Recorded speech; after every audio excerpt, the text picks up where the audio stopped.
Magandang araw, ako po sa Martes Raga. Ito po ang aking daily devotion. Bakit ikaw na dapat ang pinakamasaya?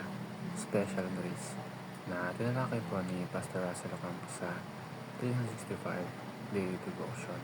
Ang Bible verse po yung araw ay galing sa 2 Timothy chapter 9, chapter 2 Timothy chapter 1 verse 9. Sabi po ay, Who had saved us and called us with an holy calling, not according to our works, but according to His own purpose and grace, which was given us in Christ Jesus before the world began.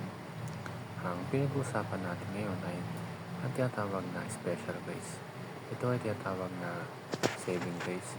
Ito yung sovereign work of God kung saan siya mismo ang kumikilos para dalhin ng mga makasalanan tungo sa kaligtasan kay Kristo.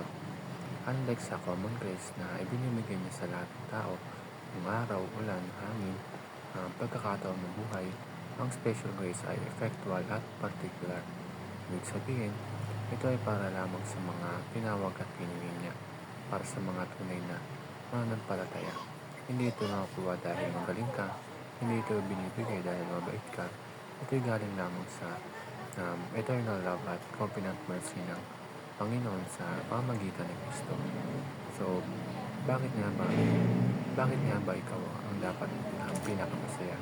Kasi, kung nasa iyo si Kristo, meron kang natanggap na pinakamahalagang regalo na hindi matutumbasan ng kahit ano sa mundo.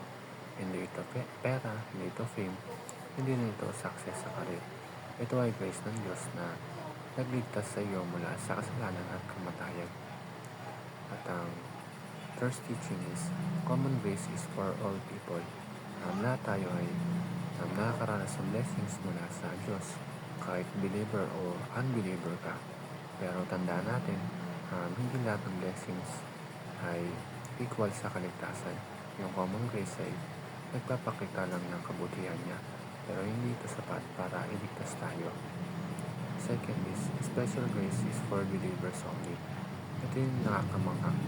Kasi kung ikaw ay tunay na sumasampalataya kay Kristo, ibig sabihin, tinawag ka ng Diyos at binigyan ka ng special grace. Hindi ito dahil karapat-dapat ka, kundi dahil mahal ka ng Diyos mula pa nung una. Kaya dapat lagi kang mag-overflow sa joy at gratitude kasi ikaw ay kabilang sa mga iniligtas niya. At ang last is, Jesus is the most special gift. At syempre, ang pinaka-center ng lahat, ito ay si Jesus mismo. Siya ang kaloob ng Diyos para sa ating kaligtasan. Kung meron kang Kristo sa buhay mo, meron ka ng lahat. Siya ang dahilan kung bakit tayo dapat maging pinakamasaya sa lahat ng tao. Yun lamang po.